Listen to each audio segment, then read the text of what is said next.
I gotta hand it to us. That was an exciting intro. Wait, where am I? I'm over here.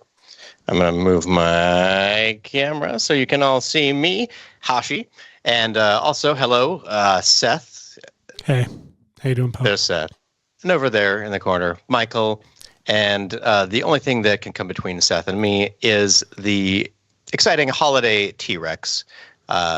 He's Rex shy. randomly He doesn't popping out like. of the He doesn't vortex. like when we make a big deal of it. Don't Let's look just at it. pretend Just we don't. At the corner of your eye. Don't look at him. Don't Yeah. look at him. Don't look at him. All right. And welcome to a very holiday-centric VFX and chill, where we are going to be talking about Christmas. It's so holiday centric. We are literally being sucked into Christmas as this backdrop foretold. It tells. Hashi, keep talking so I can stop.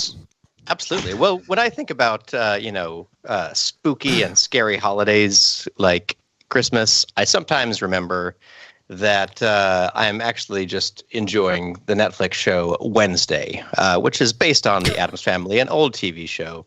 What the hell was that I segue? don't know. It's the most. I don't know. I wasn't prepared. We decided during the live playing intro who's going to talk first. It's true, we do. And by today, decide, it's I shout who's going to talk first, and that person has to do it. You're right. Wednesday. Yes. That's what we're talking about today. I have not watched Wednesday. Before we get to Wednesday, I have not watched Wednesday yet. Oh my gosh, I have watched Wednesday, and let me tell you, I enjoyed it. Well, there we have it. That's really all I wanted to know. Guys, have a great week. It's the most amazing, whatever, but it's fun to watch. I have my objections and I have the things I loved about it, but Wednesday. What things did you like about it?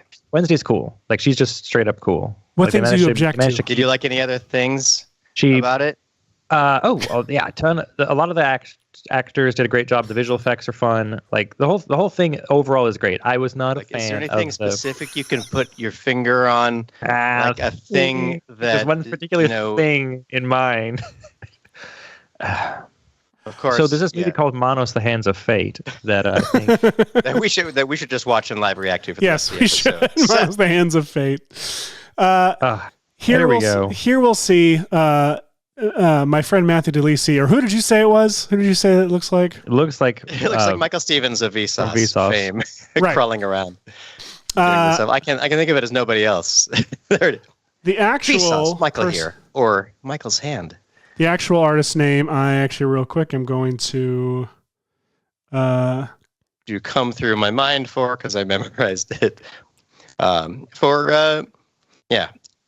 As many of you likely know, the Addams Family features a character lovingly named Thing, which has always been portrayed as a disembodied hand.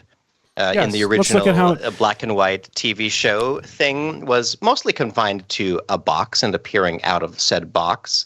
I don't remember if Thing had any independent ventures, but I think that I think it was Thing mainly would in the box. sometimes appear from off screen to do something, and then and most often come out of this box placed on the mantle or on a table in their drawing room, something like that. Yeah, they would just pop out of random boxes throughout the house because they didn't really have the visual effects budget for a TV show.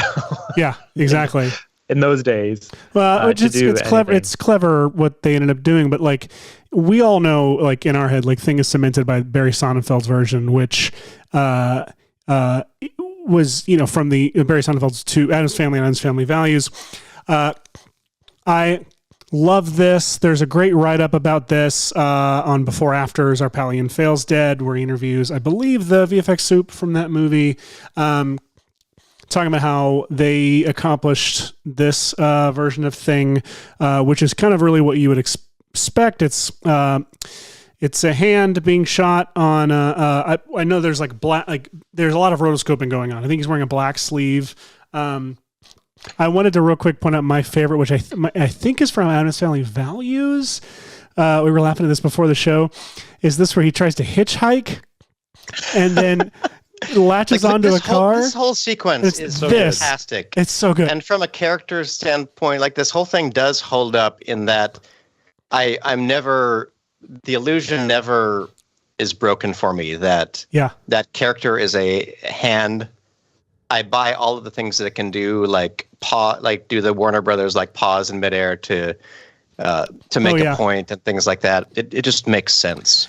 Thing is, really this is my favorite kind of gag in a movie, to be honest. It's like, it's really stupid and silly and mildly creepy or macabre, and then and really can be accomplished with like stupidly simple visual effects. It's like, it's almost like a George Méliès level effect, like his like disembodied head, like his multiple copies of a head's kind of video. It's one of the first types of things that anyone watching it knows, well, that head is attached to a body.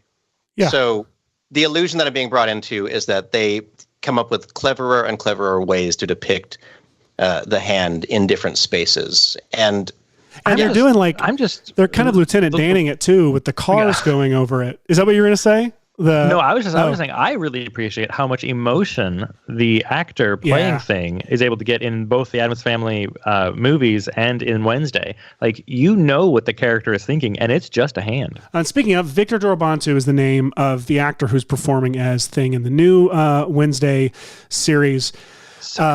And it, obviously, as you can tell, he's got a blue sleeve or blue suit on, and he's got a prosthetic wrist that's on top of the hand, which a brilliant, such move. A good idea, really smart, idea. And you'll learn is necessary because they're really as we'll prove as we move into our versions, it's real hard to put your wrist at a 90-degree angle to the and perform like that without it feeling so very Precisely. Very smart.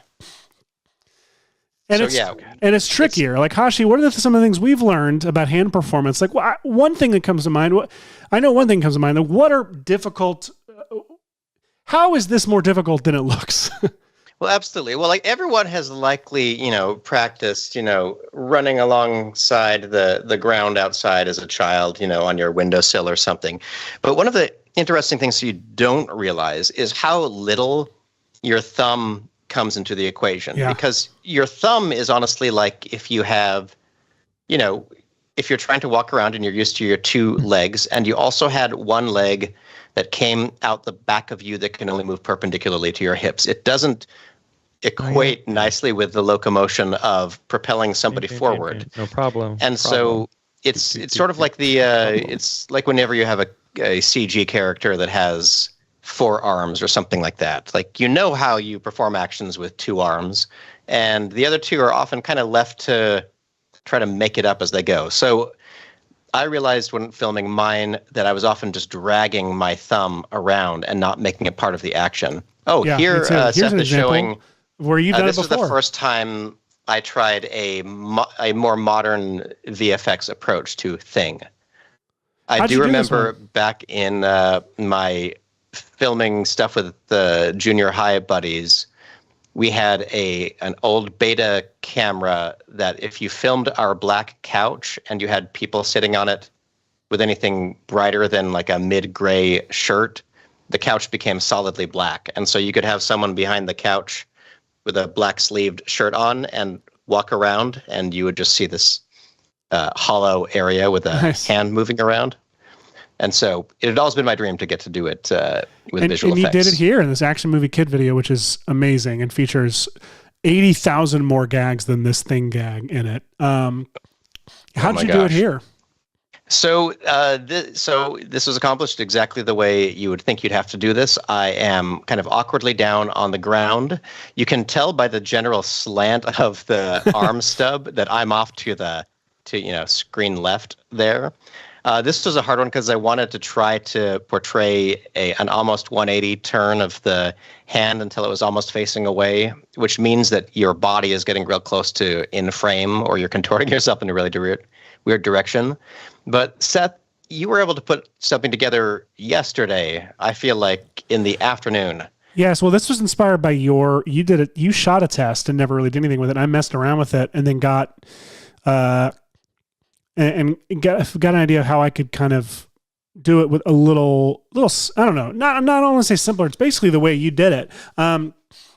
So you basically unchecked the body so it wouldn't render with the rest of the shot. Exactly. That's no problem. And then what you're left with.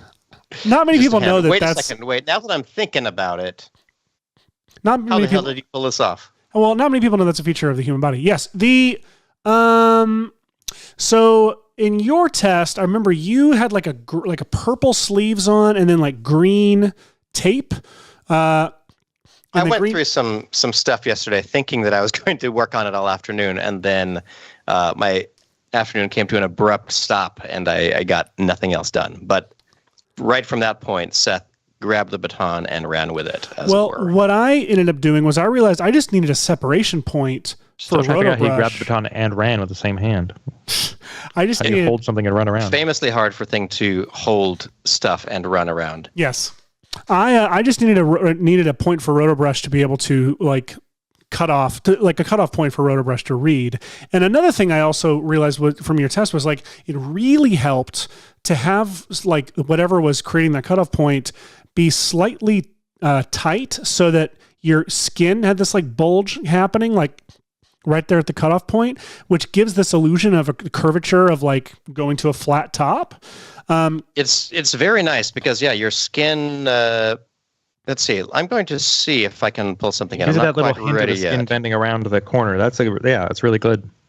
I'll open my project file and show you what my original plate looked like too. Speaking of things being open, we are streaming twice to both Max on Training Team and the Max on YouTube channel. So hey, hello. Exciting! So you're alone. Yeah, I'm sorry if you're all alone in your stream. I don't know how that's happening. On Max on Training Team for right now, there's like 7 people on one of the streams, five people on the other stream. Weird. Oh, look, the lucky 13. Hopefully, yeah. So here's work out amongst yourselves. Yeah, that feels like a good logic puzzle. Like how could you get all the viewers on the second stream on that channel to the other stream without losing anybody accidentally going to the wrong one? Oh, so you put yourself a little cuff on. Gotcha. I couldn't find any gaffers. I couldn't find any gaffers tape. I only had electrical tape, and so I wrapped it. Well done. Well, I wrapped it with the intention of creating that skin like bulge there, right? And so I wrapped it tight. I don't know if you can see the discoloration happening in my hand here. Your hand is not. My hand is purple. Orange of a human skin tone. It's turned purple. This is one of the things that. What was it? Not Victor Orban. What is the performer's name? Yeah, Victor Orban, or I don't remember. But you have to cut off circulation until you get that lovely. He had no makeup on his hand. That was his actual hand. Yeah. So my hand is losing feeling and turning purple at this point because it's like a very good effect, to be honest. And I kind of insist that you do it through the rest of this episode. Through the whole episode, yeah, perfect. I do want to just claim everybody, we're not instructing you to cut off circulation to your hand, so do not go do that. Man, lawyers let us have no fun on this show. We haven't heard from any yet, but I'm just convinced we're going to. So really, I'll walk through and recreate it here on the show, but as you can see, it required painting out my arm, which was not as straightforward as I was hoping it was going to be. And required the use of some tricks and tools. I would imagine this running toward camera bit is what I would imagine was the most difficult part to do. Believe it or not, no. That was the most straightforward. Really? The hardest part was this part right here. When it passes the window, something about the luminance of the window and the parallax of what's outside the window. Good point. Made it all really, really messy. So I had to get really creative, and I'll walk through how I did that in a little bit. Hashi, what did you do? What you did something? Let's look at the test. Yeah, I did some playing around over on this side as well. So here's the terrifying nightmare that I sent over to. Actually, it's pretty scary. Seth in the middle of the night. This is the kind of thing you get in your inbox from Hashi. Is this? Did you? I almost said Polybius. Did you polycam your house for this? No. This is a live filmed on my iPhone plate. Oh, here. So that's Sophia back there just watching TV. So yeah, Sophia's just back there watching Into the Woods. And Into the Woods. So. Like you do. Those are curtains at the end. I thought it was polycam because those curtains I thought were like a warped wall, like polycam weird stuff. Oh yeah, it does look like a polycam weird situation. So yeah, real plate. Sophia just hanging out in the background there. So I did several things. So yesterday, if you switch to my screen, I can show you kind of the things that I wanted to walk through here. So one of the first things I did was I decided to get a little magic marker and went through the whole process. Yeah, I like your detail of that. Of drawing on some thing stitches. And I actually now know exactly what things hand sewn together stitches layout is, which is kind of cool. So I did that. You got to, darken the fingernails so they look really good when you go to your child's band concert later on, right after this. I put a teeny bit of baby powder to do some discoloration and tried to make them a little bit darker. I'm not a makeup expert. I wanted a reasonable plate. I then borrowed this sleeve that I could put on, but it was leaving that shadow that I didn't want, and so I had to grab some painter's tape. And here you see what happens if you had something that wasn't a very tight seam. You'd get this weird shadow, and that's a real bear to deal with tracking. And so after a little bit of extra work, I came back, refitted the shirt a little bit, and tightly tried wrapping my hand. You can see the nice skin distortion there. I think I eventually got it down to a reasonable shape up here. But you see the wrinkle in the skin that happened there when you bent your wrist like this? Like, that's not evident. That's not there with Thing. And it's always there with me. I don't know if Thing is just more fit than we are, or... Yeah, like you can see that, my good side is over here, And so also, in a case like this where you want the wrist going straight up, you run into some real weird issues with being able to place your body in the right spots to be out of frame or out of camera, which is a really cool thing that part of this effect. So anyway, this was some junk that I did. Oh, there's me, I guess, getting it washed off. And so I filmed a couple of plates. Here's me eating breakfast. Here's me. We're just going to walk through the rest of my day because you're on this journey with me now. I'm waiting till the last minute, by the way, to put this tape on my arm. So, because otherwise my hand's going to fall off. It's perfect. So I don't know what I just did. Oh, I just lost track of my footage because I was going to pull in some of my other footage so I could maybe try playing with a practical version that I did. But you seem to have really good version with a practical. And I thought that it might be interesting to try to go with a version that was a little bit less practical. Now, we talked about this before the show, but I want to say it on air. If you pulled this up and told me someone at the company animated this, I'd immediately be like, oh, Hush, he did it. And he motion captured it because it's his hand. Like, that is 100% your essence, that movement. It really kind of is. So this is hand animated. It is. Oh God, you promised you wouldn't do that. I promised. But I really did actually. Let's see. I can even walk you through this process because I was going to make all these lovely prepared videos for everyone, but I'll show it in this format. So I got this hand, and I should let everybody know where I got this hand from. It is from Sketchfab. Before we dive in too deep, I want to make sure we're addressing the comments from the chat. Freebie Chillweather says nothing creepy or spooky, mysterious, or ooky about Seth, Hashi, and Michael. Jason Murphy says if this has as many hands as last week's had bears, it's going to be lit. Vern Fields says the puns are palm to face inducing, which I think is also a pun. Well done. Fred Sprinkle says Wednesday is lit. Quit all of you shade. gone. I love Wednesday. I want all of you gone. I want everyone who put puns in the comments gone. Leave. Xander Corp mentions that all video guys have beards. It's true. Yeah. Michael, where's yours?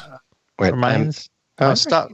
It's blonde. You just can't see it very well. But no, I've got one. It's just not very dark. It's coming. Or long. I'm trimming it in. I'm trimming it. I'm probably gonna shave it off. I just grew it out for November, and because the spouse asked me to. Forlian asked what job opportunities exist for above average knowledge on After Effects. I don't know if you were going to get to that one. I just wanted to say you're looking at it, buddy. This is it. Just host a live stream about it. Nick says was asking you, did you film yourself while performing as Thing? Yeah, and I'll do it in a second. I'll do it live on the show. Yeah, he's gonna do it live for you. So hang on. MTO Creation says, that. would it be easy to wear a blue shirt and keyed it out? No, for the reasons we mentioned previously. Well, I mean, what keyed it out with what is the problem? Like you're still gonna have the same problem whether you rotoscope it or key it. But the difficulty with keying is, as previously mentioned, if you don't have it like exactly right, rotoscope, you're just gonna have to roto anyway. Mm-hmm. Yeah, it's wise for it to be something that you could key. That'll give you a quick contrast to the human skin. Yeah, you'll get a quick look at how things are supposed to look. And I always do suggest, if you're able to film with a keyable color, that's great. Unless it is close enough to your character that it's throwing a bunch of lighting. Or if it's going to potentially bounce light. Yeah, you don't want blue wash on your thing. Mm-hmm. Or like reflecting in the table below, and you have to figure out how to erase it. Yeah. And for Leon, what job opportunities exist for above average knowledge on After Effects? Motion design, visual effects, product UI, UX design. There's tons and tons and tons of jobs. After Effects is such a such a Swiss Army knife. There are so many careers you can get in After Effects. Thing has a prosthetic top on its wrist when they filmed it for Wednesday. Yes, MTO Creations, we showed that earlier. Look at it again right here. Here they are. Oh, so there you go. Which is, again, want to credit Victor Dorobantu, who, forgive me if I'm mispronouncing his name, that's the performer who performed his Thing. And did an amazing job. All right, so there, we're all caught up with the chat. Comments that need replies to. Let's go. Sure. So we can... why don't we walk through what we're going to do?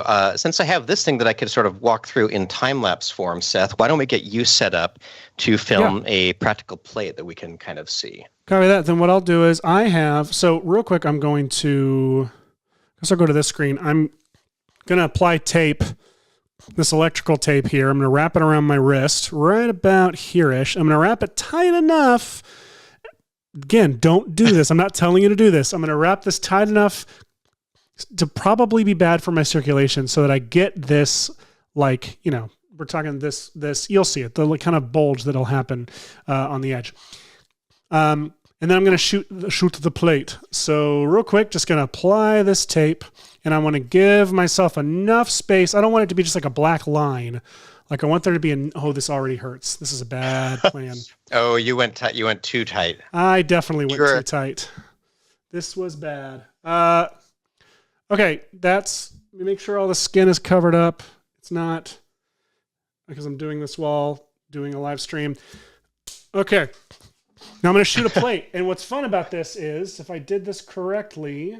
We have the technology. Look at that. We're going to watch me shoot the plate. So the thing is, I have to open up QuickTime. The thing is... Here's the thing, typing on a laptop. Here's the thing, with the blood slowly draining from my hand. File. Oh my God. The ticking clock. New movie recording. And there's literally no time pressure on this, nope, not at all. So if we can see this, I'm recording this in QuickTime on my computer. So I'm going to do it passes here. Hey, could everyone throw a comment in there about how wonderful Seth's nice clean desk is? Isn't that amazing? Oh, go to hell. We'll explain that in a second. Here we go. And jump. Oh gosh, this is hard. Oh, we're not even filming the hand. Hang on. Yeah, you need your feet or tips or down, pant, toe. Okay, I'm just going to do the walk. I'm not going to do the jump. Here we go. Yeah. So remember what Seth is trying to do is hold out a camera and frame his own hand as he runs through this scenario. Was that good enough? Yeah, that was good enough. That was great. All right, cool. I'm going to stop that. Ideally, you have a friend who can do yes. Now, here's the thing. When I did this yesterday... Oh, I got to pull this thing off. When I did this yesterday... oh, wait, that's not what we want to see. When I did this yesterday, Now it hurts my skin. It looks good, though. I like it. I like your shiny black wrists. I was using the front-facing camera yesterday to film myself. I wasn't putting it onto... on the computer using the back face. So I was able to actually see my footage like on the phone closer while I was shooting it, which allowed me to shoot a steadier plate than I definitely got today. So that's that. While I've got that, I'm going to airdrop that to my computer, bring it into Adobe Media Encoder, make it ProRes. Why do we make it ProRes, Michael? We make it ProRes because MP4 compression works across multiple frames, and only like 1 out of every 30 or so frames has actually full frame data, and the rest are all interpolated, which saves you a ton of space. I mean, compare an uncompressed video file to one that's compressed with H.264, and you'll notice, oh, the uncompressed one's way huger, and that's part of how it does it. ProRes, on the other hand, has full frame data for every frame.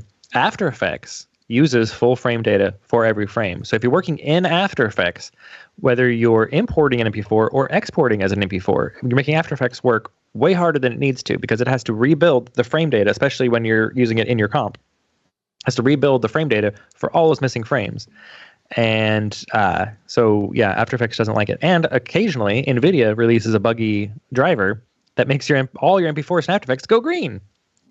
Which was fun for a while. They fixed it in the latest update that just came out a couple days ago. But yeah, so MP4s, just generally speaking, you don't want to use inside After Effects. Ideally, you have it as a ProRes file. Yeah, they're great for sharing stuff, but they're not great for MP4 is a great deliverable. With. You don't want to work with it. Yeah. So anyway, I'm doing that, and then I'll bring it into. Thank you, Michael. I'll bring it into After Effects and start working on it. This is a good time to cut over to Hash and see what the hell you're doing, man. Excellent. So I found, I should have been looking up the name of this individual in the meantime.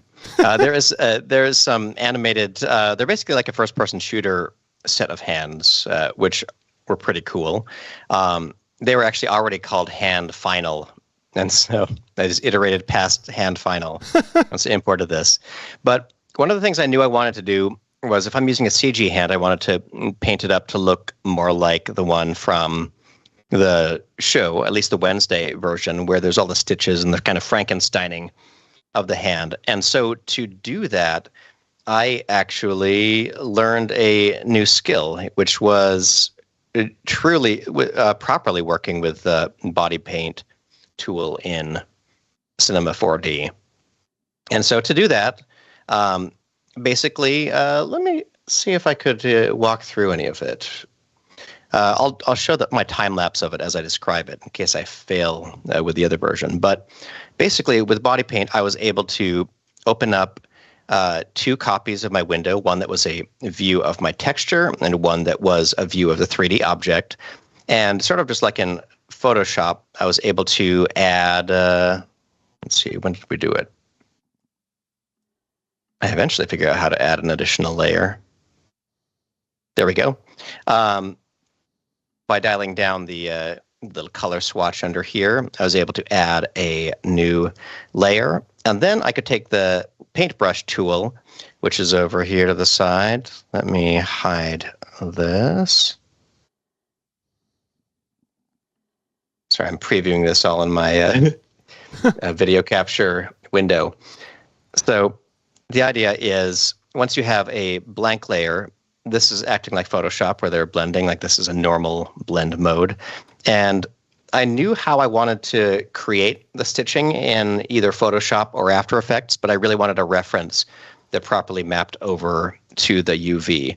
And so I was able to start painting little lines like this on the 3D model to try to get these stitches that had to wrap around the front and back. And as I painted them, you can see they're appearing nicely on the UV. And I'm honestly enough of a simpleton that one of the things that I would usually do is I would open this up in Photoshop and keep updating the texture and trying to line them up. But being able to actually paint right on the surface was a much better way to be able to connect these dots, as it were. So you can see I just kind of went through the whole thing referencing these makeup kind of stills of what things cut and stitching patterns are, and then went through and on the 3D model was able to paint all of these additional little stitches and bits until I was able to then export a PNG of just that and to overlay it over my texture in Photoshop so I could start doing some work in there. And I started out in Photoshop by kind of smoothing out these lines a little bit until they were nice things that I could work with, and did a bit of recolorizing the original. And then after all of this, I realized that a combination of little bevel filters and effects really worked nicely for the for what I wanted to do with these indents that sort of looked like the original cuts and seams. And then after that, I created a new little brush that was just sort of a warbly line, and then played around for way too long with the bevel and drop shadow settings until I got myself a nice brush that, as I painted it, actually looked somewhat like an extruded stitch. So let's see, at some point, here we go, I was able to just start painting in little stitches on top of everything, which is kind of fun. Oh, wow. And then once I did this, I sort of put all of the stitches all across the hand like that. And then in After Effects, I wanted some of these, I wanted to use a displacement map, and I actually didn't know how to do that in Photoshop. So I jumped into After Effects and did some displacement map effects on the edge of these little indented areas. And so you'd sort of get the look of the, I don't know what you call it, the schmutz reacting to the skin pattern that was there. And then I kind of dirtied it up a bit more with the burn tool. And once all that was done, I was able to dive back into Cinema and take a peek at what it looked like, modify some of the geometry on the top of the hand because it was kind of a long section of hand there, until I got to this stage, which looked pretty decent to me. And then I spent, let's see, what was it? An hour and 10 minutes adding keyframes to these fingers to try to create a run cycle for the hand. And literally hand animated. Hand animated. So, guys, we said we wouldn't do that. It was Mike, are a you back? ridiculous number of keyframes. A lot of I'm going to say that I am now, over the course of the show, from starting out, I would not have called myself an animator. By the time I'm getting to these kind of things, I actually do feel proud of what I'm figuring out how to do with keyframes. So just like with a leg animation, if you've ever done a walk cycle or something like that, if you just animated a forward and backward position of the leg, you miss the whole point of where a leg contacts the ground, reacts and bends to it. And then the step back is supposed to be when your leg is kind of picked up, because it has to pull your foot up off the ground, reach it forward, and kind of hyperextend it for just a second before it can set it down. So I tried doing that with all of these fingers in an order that I felt like was, creepy, crawly enough. And let's see, just fast forwarding through this time lapse of me dealing with all this. Every now and then I would get a finger that I couldn't quite get to feel like it was running the right way or something. And then I got to the thumb, which proved to be a really frustrating little bit, because you can animate the thumb in CG to move like one of these fingers, but that's not the way a thumb can. Well, it's not how it can run. And you look at, let's real quick look at the, the OG stuff from the Sonnenfeld movies. That thumb is not that one. This one, you can see the thumb is clearly just being as busy as it can be. You know what I mean? I feel like it's just wiggling, just so it has some kind of motion. I feel like the front four fingers are doing all the movement. Although looking at it, maybe not. The thumb seems like it's actually. Again, these are talented performers. The thumb is like a tail on an animal. It's giving it balance, really, more than anything. Was this a Henson guy? I don't remember who the puppeteer was. I just consult that article that Ian Fels pointed out. The one thing I do notice here that I do want to call out in case I forget is the top of the Sonnenfeld. This is apparently a compromise between the production designer and the VFX soup. That is at the top of the stub is a teacup, rather than being like a flat nub, which I in my memory remember being a flat nub, and I remember being flat as well, actually. Yeah, but if you look at it, it's not. It does. It's concave. Dips down a bit. Yeah. Oh, interesting. Yeah. Which I actually I like ours better. What we're doing. Let's see what Victor did with his thumb. Well, I guess the rest is. Now, I couldn't quite tell. I was trying to look through a handful of shots.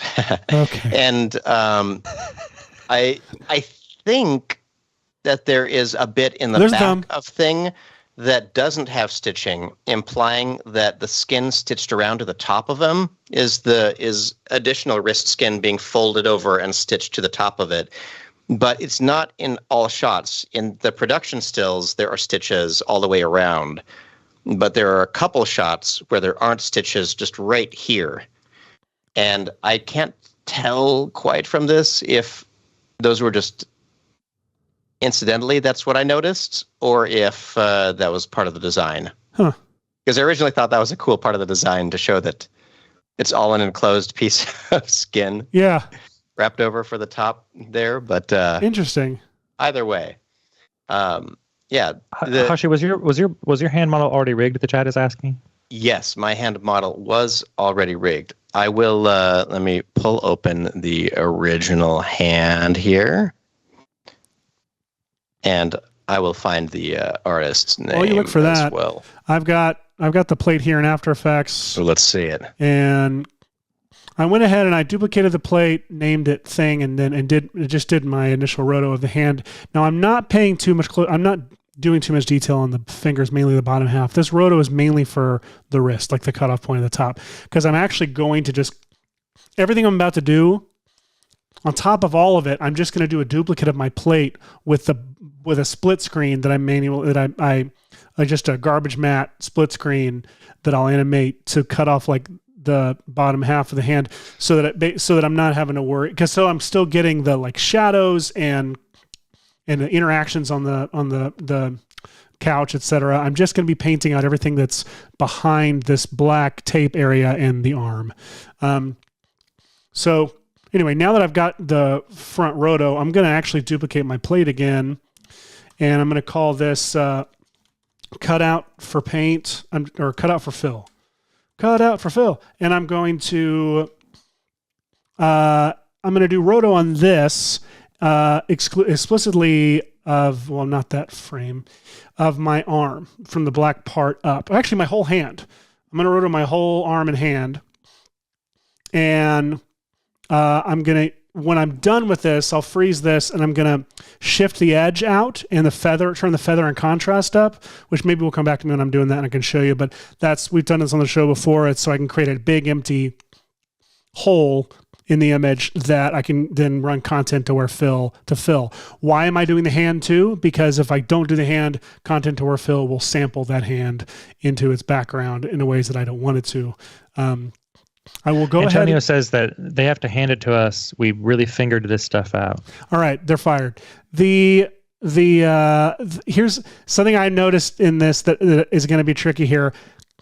So I've included this part where my hand jumps out, even though it's a terrible performance. It's like floating away, because I realized the whole shot, my arm is blocking that poster and much of my desk. So I left this part in so that content to fill can have that data. Although I have a feeling I'm going to have to use some extra stuff to paint that part out. But anyway, I'm going to proceed to roto my arm and hand for the cutout part. We're having a break for roto, baby.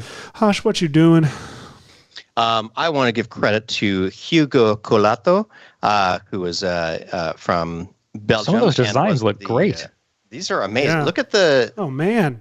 I love that little... Hugo. Yeah, I love that little dude with the headphone. Look how many Sketchfab picked models we've got here. So, yeah, find this amazing artist on Sketchfab. And what I'm using today came from this lovely hands animation project. So check out this. Look at that. A very impressive set of hands. Well, hire this guy. Very, very cool. We really absolutely should. Like, look at these. And sadly, I got rid of all this amazing interactive animation so I could create this bastardization. No thanks. Of that. But again, Hugo Colato from Belgium. Please check out. Colato. From let's see, where is that? They're Dutch. Living in Kortrijk. Belgium. There we go. So we've got, amazing models on here. Look at these. Oh, look at this planer.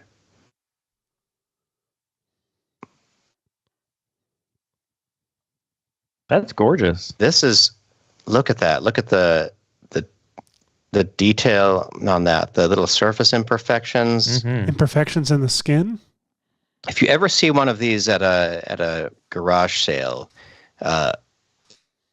pick it up, because these old Stanley ones were quality pieces, and all you need is a little bit of sharpening, and they'll still do the trick. Now, if you film it and you have to do a camera track, are you doing planar tracking? Well done. Bye. See you guys. Bye.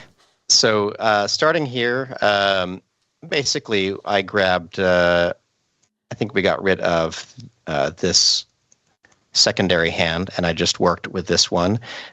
It's got all of these amazing rigged things on it, but I think that in my importing, some of these controls may not be connected, right, or they're morph shape target controllers, which I completely ditched. Likely these help do things like bring the knuckles out when the hand bends, etc., which I got rid of all of. So I was just using the straightforward root joint rig. And then at the very last minute, when I realized I wanted the wrist to be able to move separately, and tried breaking the wrist joint apart from the rest, but it was originally the root, which made for all sorts of problems, because as you would know, everything after the root was oriented based on the root, and so disconnecting the root meant that everything else was in a new spot. I had to try to rotate everything back and get it into this configuration. One other thing that I will... Now, I would say if you want to animate the wrist, you could easily do that with a bend deformer constrained with a constraint tag to one of the bone pieces, so it always follows the rig, but you point the bend deformer up towards the wrist, so it's from like one of the wrist bones down, and then you can easily wiggle the wrist any direction you want to. Oh, that's a fantastic idea. So the bend deformer would be on the geometry, correct? That's smart. So the bend deformer would come after the skin deformer on your geometry, but then you'd have to use it has to be like a parent, like it has to be a parent of, or a child of the geometry, but you'd want to make it come after the skin deformer in the stack, because you want the skin deformer to go first. Well, actually, you wouldn't need to. You know what? If you put it before the skin deformer, you wouldn't even have to parent it to anything or constrain it to anything. I am kind of curious about this. Okay, so I've positioned it sort of here. Would I put it right below, right there? Yep. Right here, right? Mm-hmm. Yeah. And so now, what a bend deformer make sure you tick the option under the object tab to keep the height, the bottom tick box. There we go. Yeah, I always want that. So with this, whoops. Oh, interesting. That is interesting. Oh yeah, it worked. No notes. Look at this. We're making some cool stuff right out of look at some like body horror stuff. Actually, look at this. I've got this American werewolf in love. Turn off. Hashi, turn off the skin deformer first. Oh, I don't think Hashi's going to do that. That's why you put the bend deformer on the wrist part. I had a feeling. Whoa, art. This is mint it NFTs. Yep. Guillermo, call me. You just made $1 million. That's a Del Toro image if I've ever seen one. Frigby Chillweather says, "Don't worry, thing's not dangerous. He's armless." Yeah, I'm gonna need Xandercore and Justin out of the chat. We have all your names. Look at this. I want to create Justin's a fantasy creature whose fingers at the end of their arm become a little bird's nest holding a little... Oh, a little chickie. Look at that. Wouldn't that be amazing? Oh, I do want to call it Jason Murphy's, that it's John Carpenter's The Thing. Wait, what? Oh. The Thing is in the Thing. It's excellent. The Thing. That one gets a pass for me. That was that one good. For me too. Hey, speaking of getting a pass, real quick, I'm going to show just what I'm about to do. I rotoed my arm and hand. And I'm going to real quick go in here in the switches and the blend modes and set that to Silhouette Alpha. And now that cuts out everything within its alpha channel below it, which is going to be there for for content aware fill. However, I don't want to run fill on this because there's still little edges there that could mess with this. So I turn up shift edge, and you notice that doesn't do much, Whirly. You're right, it doesn't. It doesn't go very far. But if you turn feathering up and then crank contrast up to 100, that does a lot. So now I can adjust Very feathering. Nice. Now, anecdotally, have you found a big difference between content-aware fills built-in expansion and feeding After Effects something where fill doesn't have to sample outward? Interesting. I have not tried because I'm scared of new things. Should I do the same thing. Within content-aware fill, there is an option to expand that alpha out a little bit, and oh damn, I'll just do that. It'll show a little preview of what's happening. The only thing I'm curious about is if there is a difference, like if when you expand content-aware fill outward, does that mean it's also excluding all of the motion vector data from that region? I know it does if you do it the way that you were doing, and that's what is desirable here, because otherwise there's additional motion vector data that will mess up the interpolation. But I don't know if content-aware fills expansion takes that into account. Do I test it? Or is just a safety measure beyond that. Or if they're both doing the same thing. Let us know. Test it? I'll test it. Let's find out. Now, real quick, people in the chat seem to not be listening to me when I talk. I know. Oh, maybe I didn't say it. I didn't say it on the show. It's not my fault. It's not their fault. Content-aware fill is going to have a hard time with this. 100%. Well, we did talk about this. It's right here. Content-aware fill is going to have a hard time several times because of the parallax movement. Yeah, you aren't listening. Exactly. Commenters. Now, stay for the show. Really, we need you. Without you, we're just alone. We love you all. Thank you. Without you, it's just a regular Thursday for Hashi and I have some fun things planned for trying to paint this out. Fun meaning difficult, but easier because of things that Hashi has made and showed us. But speaking of things Hashi has made and showed us, what are you making and showing us right now, Hashi? So I have switched the position of the skin deformer and the bend deformer here under my hierarchy. And now I'm getting what we expect, which is a very nice, lovely bend. That was a great idea, Michael. No, I don't think you want them switched in the hierarchy. I just think you need to turn the skin deformer off, move the bend deformer to where it belongs, and then put them back. Because because it's bending it based on its Mm-hmm. Yeah, because it's bending first. You want the bend to bend first because the skin deformer is going to move the hand away. But I'm actually animating it in place. So actually kind of... So it doesn't matter. In this particular case, I'm just going to add a little keyframe there. Fine, if you weren't just animating it in place. If I weren't animating in place. And I'm animating in place because I knew that what I wanted to film was basically me putting my camera on top of a cutting board and a towel and just sliding it around the house, which is my go-to way to do stuff. Did I save that somewhere? I hope that I saved that as something. Wait, you just put it on a towel and grinning you still of you is excellent. You just pulled it around? Just pulled it around. Let's see. I will save changes to my Hashi prep file, and then I'm going to open up. Hopefully, did I make a project out of this? Did I put it in my texture After Effects folder? Oh, I did. You probably put it in your Comp 1 folder. There we go. So, let's pull up this little plate. So, I'm going to mute Into the Woods playing in the background here. So, here's my we don't plate. just need to copyright strike us on this one. So this is one of my favorite tricks, is just like putting down, it's actually a Fernie pad folded over, and then I have a cutting board sitting on top of it with my phone leaned up against the heavy mason jar. And I get this great that's so low awesome. angle kind of thing. I think at the very end somewhere my camera Nice. Fun fact, but this is a really great piece of a tip for not just like VFX plates and stuff. There's a shot in my movie where Meg Stacy, our DP, laid on a blanket and a grip just pulled her down. I'll just cross the floor of a school bus, from the front of a school bus to the end of a school bus. And the shot's really rad, and it's like the cheapest way we could have possibly gotten the shot. That's amazing. God, I am so excited for Can you speak about any milestones of late? Yeah, we locked the edit of our movie. We're moving into visual effects now. This is one of the first times on a narrative project where we've been smart and locked the edit before doing any visual effects. Well done. Running time of 2 hours and 47 minutes. Yeah, running time is actually... Actually, I don't know how much I can say. Running time is a nice length of a movie. It's a nice length.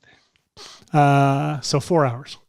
Tell your friends. Anyway, I had this little thingy, and I knew that it would be a great plate for being able to. That's a good way to do it. That's a good plate. Good. I like it. You could reuse this plate for so many things on the show, by the way. It's all I'm going to do for the rest of the year is just reuse. Real quick, plate. Before you dive into real cool things, I just want to show how bad this came out. This is what Content Aware Phil was able to do. Content Aware Phil is wrong. Now, the good news is that alpha expansion works real well. The built-in Content Aware Fill, it does what we wanted to do. The bad news is this is bad. So, but also, let's give it a break that we're asking an After Effects built-in tool to replace a whole ass arm. A whole ass arm in front of from this moving shot. So I'm going to do some fun things, and I'm going to do exactly what somebody guessed it. I think maybe Nick or somebody guessed it. No, Jason, maybe somebody guessed it. I'm going to camera track. Chillweather guessed it. Huh? Frigby Chillweather guessed it. Frigby, of course he did. Camera track and put the back wall in 3D space, that kind of thing. Yes. I would like to point out Miguel Chavez says, this is amazing content. Thank you, Red Giant. You're welcome. You're welcome. Justin Leduc, after complaining about your slander of them saying they made puns when they had made no puns, and in fact are reporting every pun-based commenter to YouTube, finally decided that they're going to join in because they can't lick them. Stop me if this has been said already. It's just my personal opinion. Don't think Content Aware Phil is going to do a good job, but it's handy in a pinch. Oh, God. Oh, my gosh. JM, something's off. I can't put my finger on it. You guys have a good grip on how to put these cool techniques together to make something that slaps. If you're out there and watching and have friends who are not interested in visual effects but love puns, please invite them to today's link to join in the audience of VFX. Jeremy Cox said, "Oh, hey, Jeremy." Jeremy Cox says, "Lovely digital tips and tricks in here." Good joke. Phenomenal. Yeah, it's pretty good. Someone wants poltergeist music in the scene, which I think would be great. So I want more like Xandercorp AI will replace it says AI replaces in a few months. Have you seen how the AI works with hands? We're safe. We are safe. We are safe. I even learned that it can't create Ninja Turtle hands, as EJ Hassenfratz pointed out. And I'm going to take a little break. I'm going to break for Twitter because I do want to. I'm going to pull up something that I made as a discussion point. Oh yeah, do that. I'm going to track. I'm going to camera track this shot, but tracking. Do we have a tracking break? Tracking break. You know what? That's exactly what it is. Track it. Oh, Hashi, you're in the weird zone again.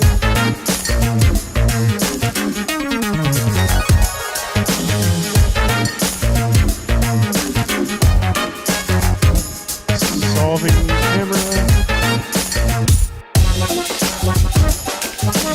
Almost done. Just a little longer.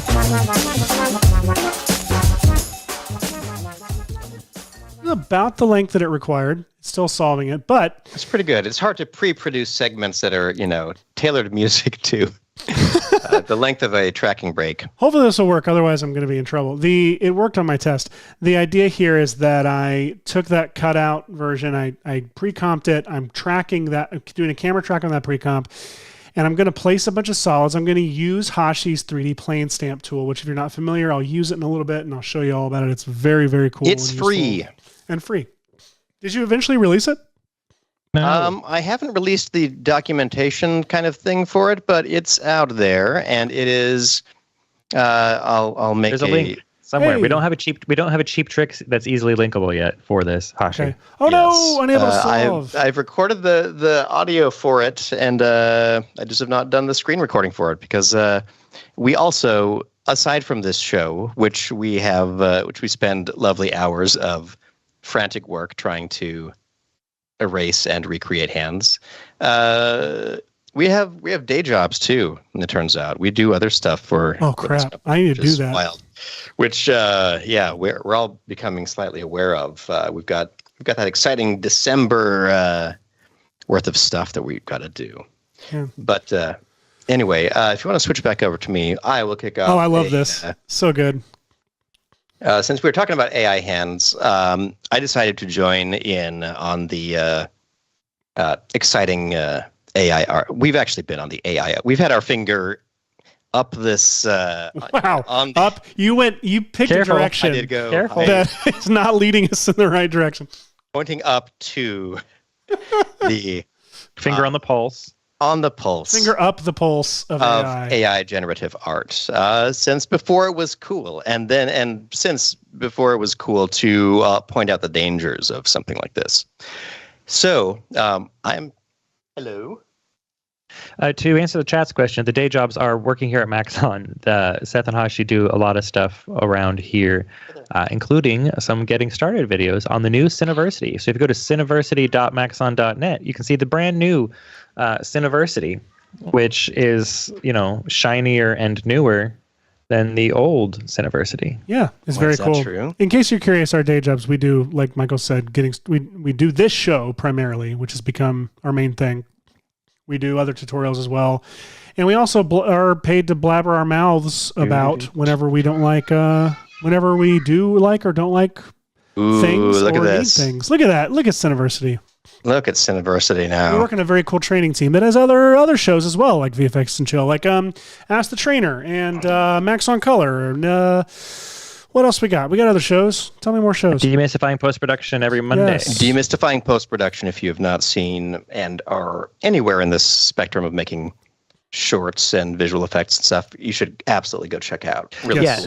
They have a new theme every month. This month is pyro stuff. But they've had, like, last month was MoGraph things, and previous months have been on. Just check it out. It's useful. It's on the Maxon Training Team YouTube channel. Love it. Learn how to do all these things and more. Speaking of generated hands created by AI, it's one of the things that AI is famously not very good at generating, because hands are complicated and we know what they're supposed to do, but AI does not quite understand it. It knows what they look like in photos, but not the actual geometry of them. So I decided to use Stable Diffusion and Dolly, mostly Stable Diffusion actually, to create some images. And this here is the Ninja Turtles, Leonardo, Donatello, Michelangelo, and Raphael, all created by their namesake painters in the style of them. Now, one of the problems, and it's been quite a discussion online about generative art, is that the way these came to be, these completely did not exist before, but they're kind of cool. And I was able to basically ask a computer to create like portraits of Leonardo in the style of Leonardo da Vinci. And here's Donatello sculpted in the styling and form of Donatello's amazing sculptures. Michelangelo, here's a kind of a marble sculpture. You can see that the hands have some interesting things going on.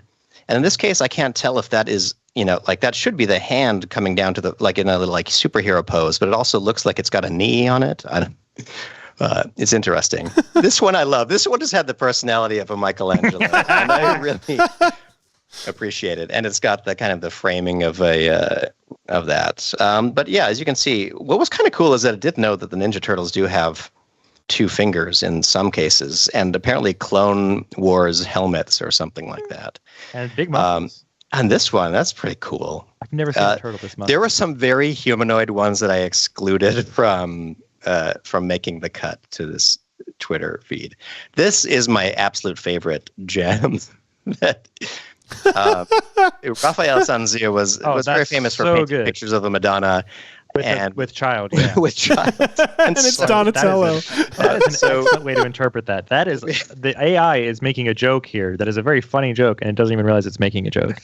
And I mean, like, like, look at this zaddy right here with the holding. And this one's just very humble. This is like a kind of like a monk version of turtle. This one's pretty cool. This actually looks more modern to me than I feel like rim lights weren't a real feature of many Renaissance painters' works. No, rim lighting was pretty not in Renaissance, but in Baroque period. There was quite a bit of rim lighting in the chiaroscuro paintings. That's true. So my 20s was my Baroque so we've got a whole spectrum here. Now, so these are all. It's interesting. The Ninja Turtles are named after very famous artists, and so here are them recreated in the style of said very famous artists, all sadly long dead.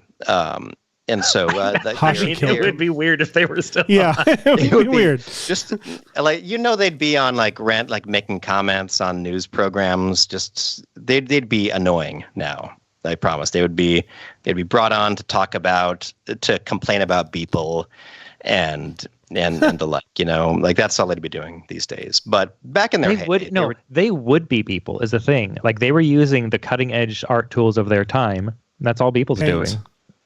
That's very true.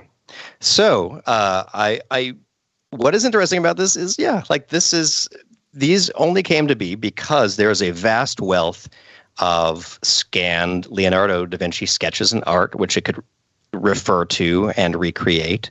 And these images are clearly based on photographs, and specifically photographs of Donatello's sculptures. So it's both the way that they chose to often photograph their work is clearly in front of this kind of, there must be a textbook or something, because they all have a very similar photographed in front of a nice little background. And to make a sculpture look good in a photograph, I don't know if you've ever taken a photograph with a flash on of a bronze sculpture, but it looks like garbage. And so, lighting something properly and the place that it was going to be presented was always taken into consideration with any piece of art. But the computer is now soullessly jumping through all of those at a speed that humans can't even hope to mimic to create these pieces of art, which I think are very valuable and can be very helpful for some things, but at the same time are... I think this one's my favorites. I just love it. It's so good. So funny. I'm derailing the thing episode to stare at Donatello, proud dad. Raphael dad of Donatello. I don't know. I tried to really hard to make the AI understand that it was painting in the style of that artist, but creating a Ninja Turtle within it, as opposed to trying to ask it to have Leonardo paint Leonardo. That's a all weird you really word need to do. AI. All you really need to do is swing the hue in Photoshop, and you're good. That's to true. Make the turtle be which turtle you want. That's true. As long as there's no weaponry in the shot. Which is a good point. Like, taking one of these as a jumping off point, if I were to go modify these two masks and then release it, whose name would I put on it, and who do I credit with this? In this particular case, luckily I was ahead of the curve. I'm at least acknowledging the artists that contributed their original works to these pieces, but in some cases, it's really obvious that we wouldn't know. In case you're one of you just type part in of the Lenza crowd or anyone else. Which Anyway, I'm I don't know part of. why I'm derailing with all that. I don't know. Hands but are hard. Real quick, before you get back on your rail, I was able to track the scene. I've got 3 solids here for now that I'm going to go with a poster solid, one for the window, one for the outside, which I have to say came out pretty solid. And so now I'm going to, real quick, I just want to show off your plane stamp tool. I'm going to blow up these solids really huge. Load them up. And, why isn't it working? Solid. There we go. And now, so I'll do first, let's not do the outside or the window, let's do the poster. So I've got this big enough to cover this back wall here. I'm going to need a couple of these. So I'm actually going to make this a little smaller. So it's just the size of the poster. I'm going to have to rebuild this kind of like in pieces. But so Hashi, correct me if I'm doing this wrong. Or yeah. I'm going to go to a frame where I have this pink guy, the solid set up right here. I'm going to go over here with the solid selected and click this stamp this plane button.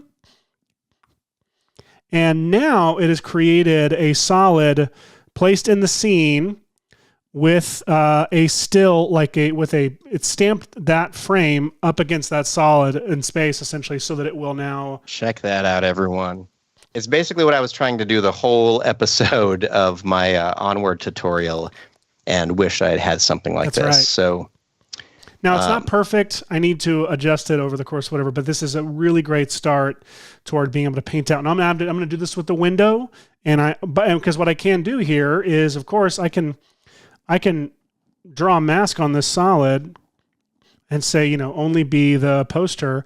And so when I do the window obviously I've got to do some adjustments here, but when I do the window, I can mask out the glass part of it, and I've got a solid that's tracked to the outside area for parallax, and I can, just in case we spend a lot of time with Hashi, I'll just tell you what I'm going to be doing. I'm going to do a stamp of the outside, a couple different ones, but I'm also going to bring those stamps into Photoshop and use content aware fill to actually get rid of any of the window or the window frame or anything, and just make a big blobby outside plate, essentially, that we won't notice when we're watching this, but it'll be out there and able to move in parallax and not reveal any window frames or anything like that. To answer the chat's question, this is not a plugin. This is a After Effects script that Hashi's been working on called 3D Plane Stamp or something. And eventually, I'm sure there will be a link in the chat for you to download it, probably. He gave it out 1 week on an episode. I'm trying to remember what it was. Once I remember properly, I will double check. Was it? It's a Bitly link.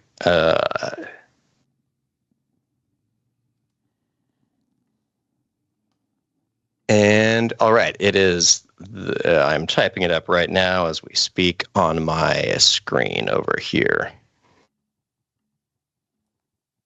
If you do it into your Slack window, I can easily that's a put good it into point. the chat for everybody. I love it. So stamp title, where is it? I don't know why I'm wasting a bunch of time so I can just present this text worth of information to you. Let me know when it's up. Okay, it's up. Go get it. In the words of Biff Tannen. Go get it. 3D. Ooh, look at that. Bitly.3D stamp. You see, this is a preview of the Cheap Tricks episode on it. Ooh, that's cool. And how it works. I like that. So yeah, here's the link. And basically what the whole thing looks like is you can drag this file directly into your JSX bin of After Effects. And so basically under your presets, not your presets, your, what is it? Scripts and then script UI panel folder. If you put it in the script UI panel folder, it would allow you to dock it like this. You can run it separately, and you can run it completely not by installing it if you want, and it'll pop up this little window that just has one button. And Hashi, when you officially release it, can you please make the icon for it the same yellow color as the icon in your normalized track panel, so they at least look the same? I will see if I can figure that out. I don't remember how I did this, because it was somehow converting a PNG into JavaScript, which I don't know how to do. But when it comes to things like this, one thing that is pretty cool is that we learned last week that we can. Did we pull up what's it called, Chat GP3 on the show? No, we did not. We've only been doing that in our during meetings all week. Only during meetings.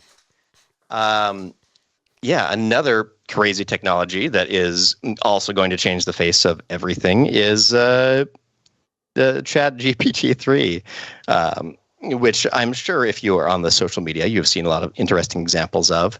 But let me, I'll pull up an example. You can go back to what you were doing, Seth, and then I'll pull up an example on screen. Right. So we can talk about basically your thing shot turned out way better than mine, so I don't want to get back to mine. I'm just curious for you to finish yours, and I'm going off script to just go talk about AI stuff that I find fascinating in the meantime. Keep doing it. We'll do. So where is that Chat GP3 thing? The crazy thing about the chat AI thing, for those who haven't seen it, is that you can ask it a question and have a normal conversation with it, or you can ask it to tell you information, and you can ask it for it to do it in specific styles.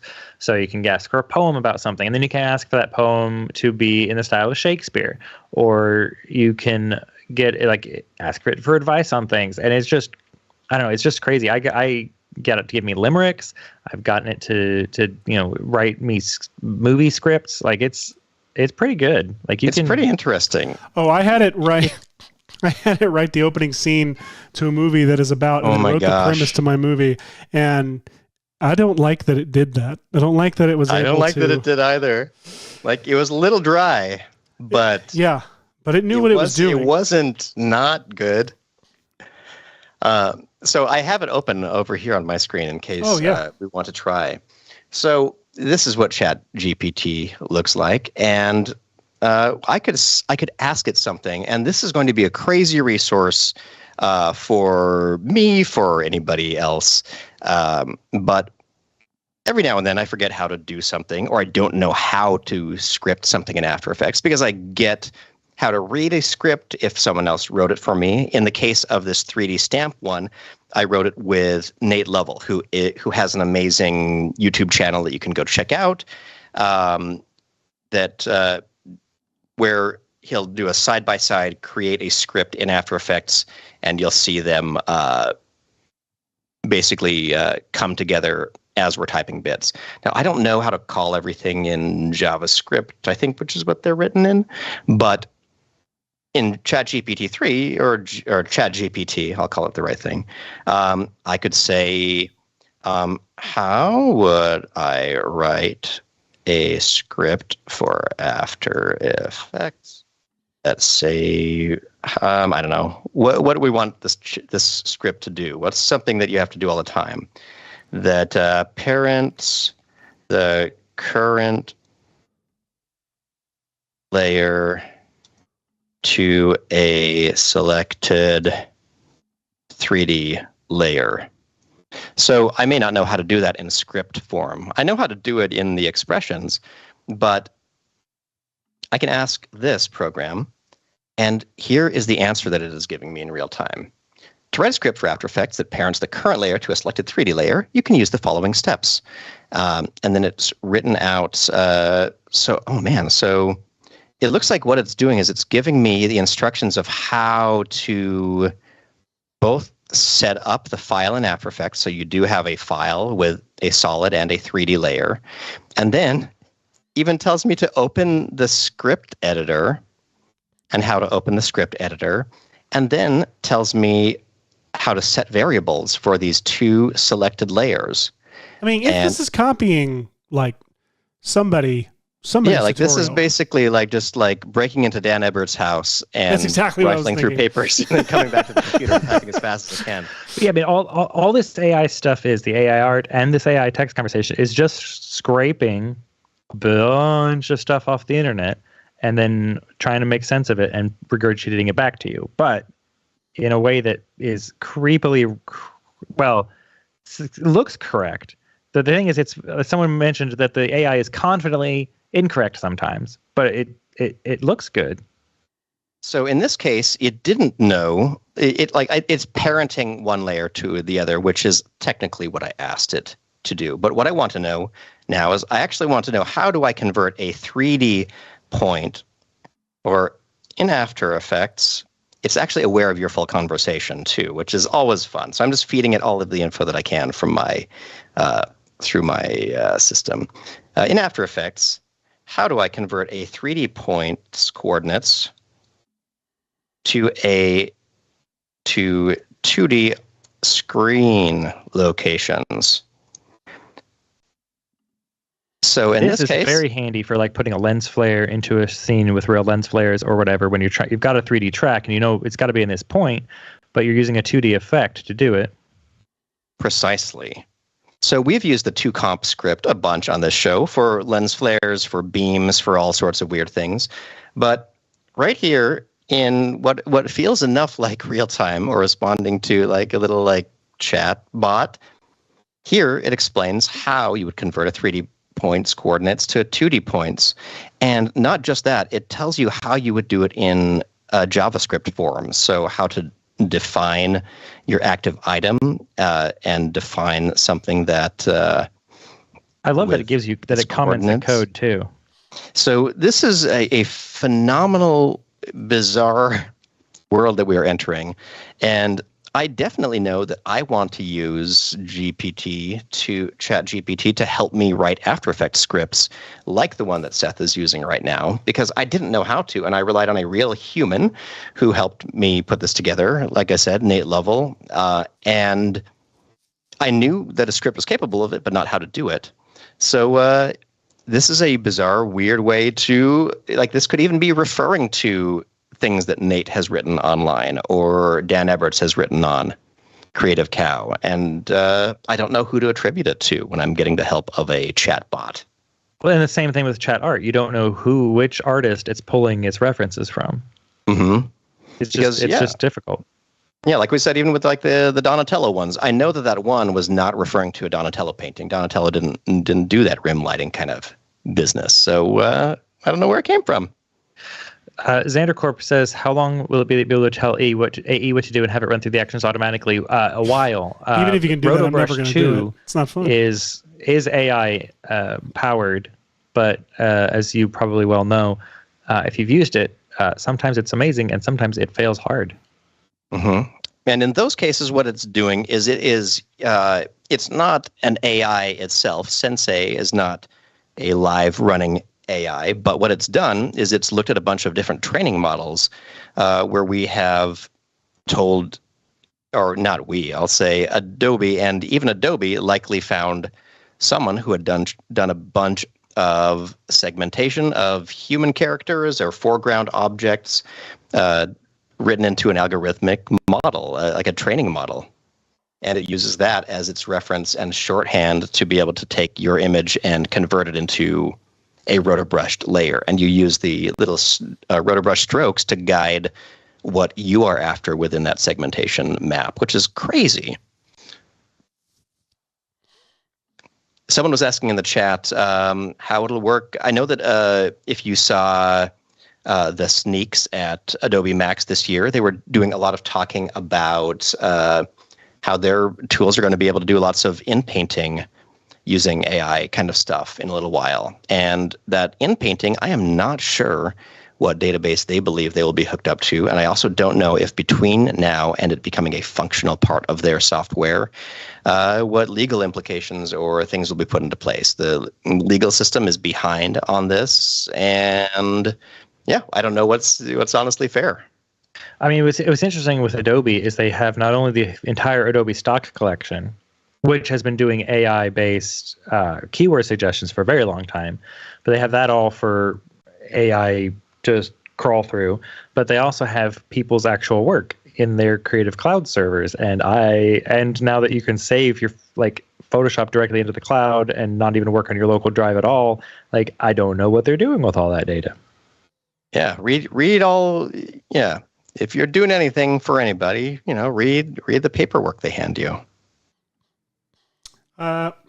Speaking of doing anything for anybody, just showing my progress. I am making my way toward a functional paint out. It doesn't look like I am, but I am, as you'll see. Oh, I can look at that. The parallax is basically there. That's amazing. Yeah, so it's going to be tricky getting my desk right. But if I go ahead and bring... Do you think you will shoot an additional bit to throw in there as reference? I don't know, because then I have to corner pin it in some way and align as reference. I could, but I don't know. I mean, with the outside, I could just replace the outside completely, I guess, in that window. I don't know if I need to. Anyway, good question. This is where I'm currently getting. Now, interesting. Let's actually put the fill back in. Oh, that's bad. I really am not going to use that content aware fill instance at all, am I? It's at its best right at the end when your desk is in that particular. Yeah, for the end it seems all right. That is one of the things that you often start finding out. Is that the content you can start using bits and pieces. I've even run content aware fill and then used its own output as references, like being fed back to itself at a different frame, which is lovely because it's just it's this weird, exciting thing. Well, you know what's weird? My arm is showing up somewhere. Which one is that? Is that? It's not that. It's that one. Let's crop that thing.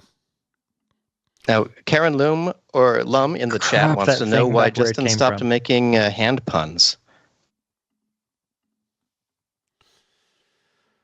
Yeah, Justin has stopped. Well, Justin. We rely on a steady flow of hand puns. Justin tried to make a joke and claimed that they messed up badly with their joke, and I don't want to disagree with them. And so they probably stopped. It was an overreach. It was hard to grasp. Overreaching. Nice.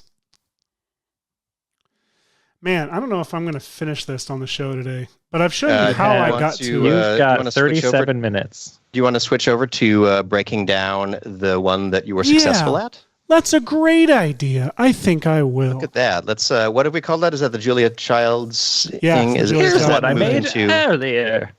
So over here in this oven, we've already made this. Now, a couple things.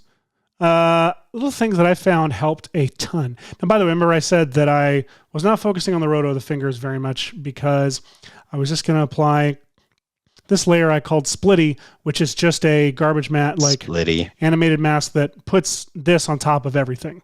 So I'm getting all of this nice shadow work. And now, if I were getting paid to do this, I would paint out this shadow of my arm, obviously, and I'd find a way to paint out the shadow that my body left over here on the couch at a certain point.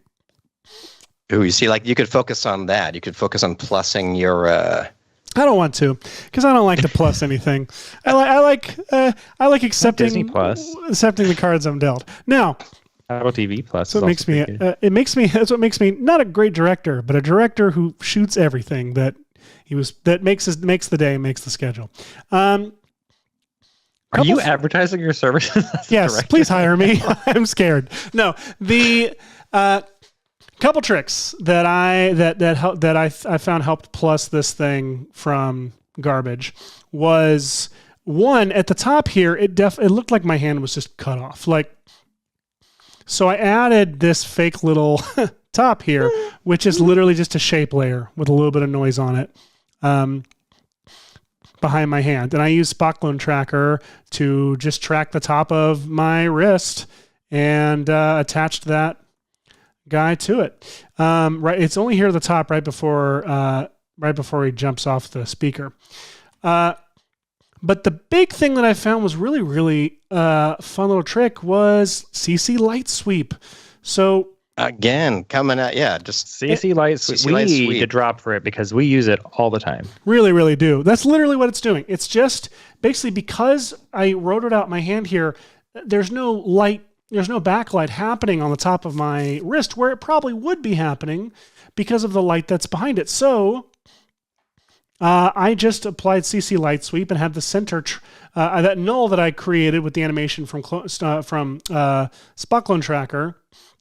I just parented that light sweep center to that null, so it's always staying right there in the center, and keyframed the direction wherever I wanted that edge light to be hitting in the shot. And it worked like gangbusters. My favorite still from the sequence is when the hand is mid-air. Let me find it. I mean, I think it's so crazy that you do this all the time, but Spot Clone Tracker, it by its name and by all the marketing on the website, which Red has just been linked in the chat, is all like, yeah, you can clone things out, but it's also the fastest point tracker that it's out there. Like, it really is. It's way faster than the native one. It's so fast that Red Giant had to make a special little UI in it so you could see what's happening because it tracks so fast that After Effects UI can't keep up. Like it's crazy. That is correct. So here's an example, like a frame that I think is really funny of that is a good thing frame jumping.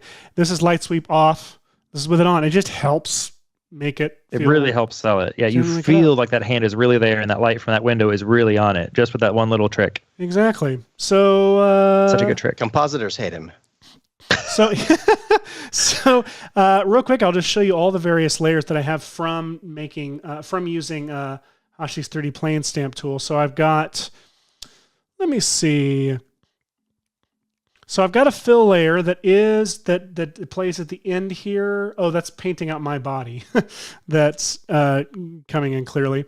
Then I've got a reference frame that I use. Let's see, splitty thing. All right, window top looks like that. That's there. Window 2, which I think is just that little frame, that little edge of the frame. More of the window, this top poster up here that I think you can see right there. Then I've got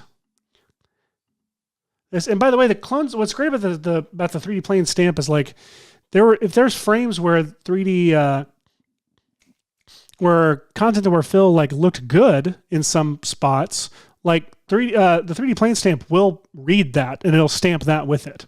So like you can use this stuff all on top of itself, on top of each other. And it'll even read your 3D plane stamps you already have in the comp. So also handy. Yeah. Damn it. Let's see, then I've got outside right, which is this part of the outside. Hashi Ryan Sears says the 3D plane stamp produces a dark still in 32-bit projects. So you and your AI companion and your real human companion might want to take a look at that. So what I'm curious about there is I do know that we tested some 32-bit projects, and actually what I added to the code was a delay because one of the things that you can call from within After Effects or from an After Effects script is an export to PNG in the background, which we're using, and that it bypasses having to add something to the render queue, render it, and so it outputs as a function from JavaScript and then loads that back in. So what I'm curious about is if this is something that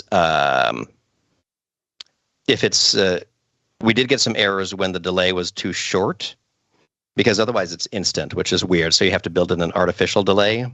There's no After Effects doesn't give you a response that it's finished writing something. So I'm wondering if the script tried to pick up before it exported. But I'm curious about that. I'm going to save and close the project I'm working on and check on that.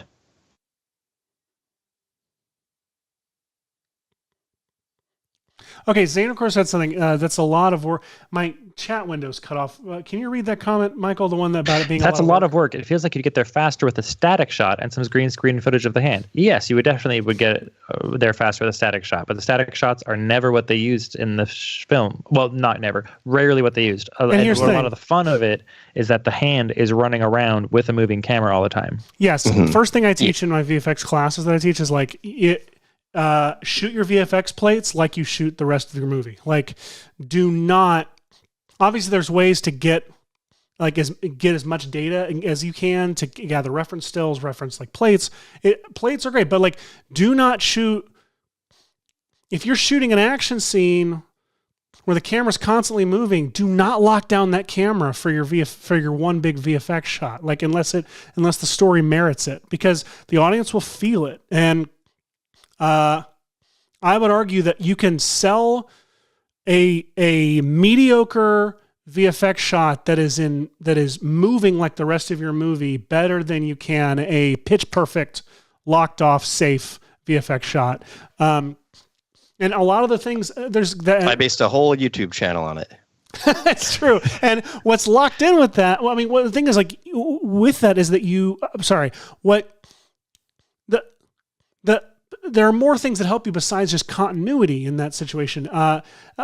most notably motion blur. And like, there's 1,000 things that are happening that your eye gets to register when the camera is moving and you're making things hard for yourself. I mean, it's the whole reason, like my whole reason I got into filmmaking and visual effects is the making of Who Framed Roger Rabbit that played on ABC or some channel like on Sunday night in 1980, whatever. And I saw footage of a bunch of adults walking around making an Invisible Man movie by like puppeteers hanging guns from the ceiling and walking around puppeting them only to draw weasels into the shot, and like having cartoons squirt water at real water, like so difficult. Like clearly there are easier ways to do those shots, but the reason you're buying them and believing them is because the filmmakers are making it difficult for themselves, because they're doing things that are much harder than they normally would be. And so I argue I get a much better result here shooting it in motion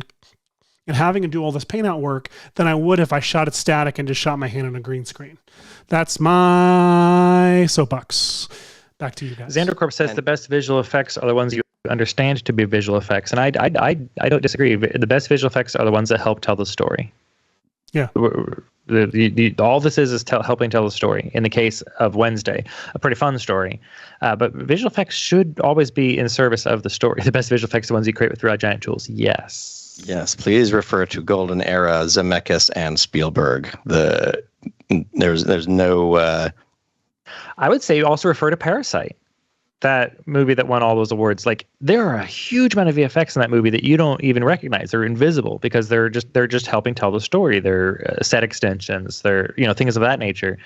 And no one complains about the visual effects in that movie because a lot of them, the time they don't even realize they're looking at visual effect. But it really helps sell that amazing story that won all those awards. You know what I love I love that right now we have a situation happening that is a visual effect shot, a shot that we 99% know is a visual effect shot because of the nature of the way these films are made. It's so good that we are trying to explain it away as not visual effects. Like, and you know what I'm talking about. It's the water shot from Avatar that you tried to recreate in like 5 minutes on the show last year. Like, which is still such a thing. I really do love that it's such an internet, at least within my Twitter sphere, phenomenon. I love that people literally just cannot fathom that they don't want to accept that visual effects are good. And like, because they'll accept great visual effects shots in movies where they don't know that it's a visual effects shot. But in Avatar, unfortunately, it's a visual effects shot. And the fact that it's so good, they just refuse to believe it. It's like, guys, just accept that people work really hard and get really great results and be grateful for their work. Jesus Christ. And have won awards for this specific type of work over the years and developed their craft, winning engineering Oscars for this stuff. It's a very recognized and documented system of how they do it. We shouldn't be surprised by anything that you can see. It's like, sorry, Seth, I want to join any of these distracted people by this shot on the screen because it just looks so good. It's so stupid. Shadows. It really does so look stupid. phenomenal. I mean, that blows my mind. Did you do any light wrappy stuff on it? No, I did no compositing. Just the light sweep. Just the light wrap. Yeah, it's still like. Because so much of that is the actual light from the scene on your hand. Yeah, exactly. And a big thing that sells also Seth, is that camera move. Like the fact the camera's moving around with thing really, really helps it. And then here where I orbit around a little bit, right there, like again, you wouldn't get that with a static shot. That stuff all feels like it's really there. Yes, we were talking about the strap tightening shot. It was a visual effects shot. The water is not actually moving correctly for water in the scene, but only in very minuscule way. The way the water tension works on the edge of things in the water isn't correct for real water. So it is. Saying they didn't get the way of water right on that shot? I mean, the vast majority of how the water works is fine, but it's just on the edges of where it interacts with things that are not the focus of the shot is not how water. It doesn't matter. It's a very, very, very amazing visual effects shot that you can only tell is a visual effects shot by the fact that, number one, people aren't that size or shape. and two for how the tiny water bit goes. But yes, they did shoot reference for it because as the vast majority of good visual effects are done based on a reference, not just someone guessing what something looks like. So that shot, unless they just had something in the water that made it behave weird. I mean, they could have had a different liquid for some reason that just didn't act the way water acts. There's maybe some of that. I mean, it could be a practical shot with makeup and prosthetics and whatever. Yeah, but Stu Mashwitz made a really great point. Did you know that? Yeah, like unobtainium was supposed to be the element that had inverse gravity, and that's why all the things floated on Avatar, and then they never ended up. Speaking of compositing, Hashi, I am curious about the compositing you did on your full CG hand, because we saw how Seth, because it was in the actual scene, required that much actual why CG. Don't I bring that real quick, I do want to point out two things I just want to say before we move on. One, Stu Mashwitz, to your point, Michael, you were saying it could have been practical. There could have been things that were practical in it, but Stu had a really great point on Twitter about this, where he was like, these shows are not, they're factories built for churning out visual effect shots like this. It actually costs more money with the workflows they've created for this movie. Costs more money to like fill a tank with water and light a set with water and make these props and bring these in. Like, it's actually more work to go and shoot that thing than it is to make it as a visual effects shot. The second thing, which is very, as usual from Stu Mashwitz, a very intelligent and correct assessment. The second thing I want to say is a quick apology to Xander Core. I didn't mean to put you on blast here or make you feel like I was fighting you. I just get really excited and passionate about telling people they're wrong. No, I'm kidding. I get really excited and passionate, and I just want to make sure you don't feel any hate or anything coming from your VFX and Chill family. Thank you very much, Hashi. Yes, we are referring to an existing battle on social media that specifically refers to this shot and people being kind of unwilling to accept that something that looks so realistic could be manufactured. Totally. What are you manufacturing? Oh, you're working on yours. I decided I would work on mine in the background here just because this is the shot that inspired me to do because mine. I'm jealous. Why? That is why. Envious. I did this test. I should have grabbed your After Effects of this. I just figured Rotobrush is so fast, I might as well just do it in the background here. But if you're at any Rotobrush drop, freeze one. That's right. Oh yeah, we have the tracking break is similar. Okay, so once I've frozen my Rotobrush here, then I will. I'll pull up my CG hand. Well, here's mine that I did from your plate. That made me want to go shoot my own. I didn't do any 3D plane stamping. This is just content to wear fill, and you can tell the fill is not very good.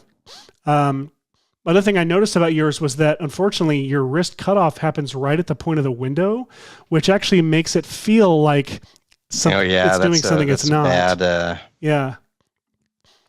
I was definitely not conscious of where I was framing the cutoff point, which is just another thing that is. Even though I am experienced with visual effects, I completely ignored that I'd be creating a tangent with the seam of the window and my arm there. It's still really fun that you had to crawl up the table. Like, I think this shot an amazing result. Like, here's the automatic result, which is pretty phenomenal. You're doing some great acting here too. Oh, thank you. It was definitely my first take. I didn't have a lot of really weird takes where. But I didn't mean to throw you under the bus there. I thought that would be a compliment, but it came out actually not. No, I took it as a compliment, but I also wanted to mention, like, I was like, you think you can just go be a thing hand running around and be aware that you're creating weight on your hand the whole time. Yeah. You can get reaction and not just spinning your hand because you have an arm attached to it. It's a weird mental space to put yourself in. So again, props to the original human performer. I love watching the Sonnenfeld version because they're clearly just kind of, I feel like they're being a little cheekier with it than the Wednesday version. And it's the jump mainly. It's like the like bending the fingers and bloop, like thing that weirdly the playfulness of it sells it completely. You know what I mean? Mm-hmm. Oh, Michael's gone. I'm going to get rid of him. Bye. Oh, let me go back to you. How's yours going? Oh, yeah, you're 3D. You're back. So over here I have I did take that one little section of the floor and did a 3D track of it.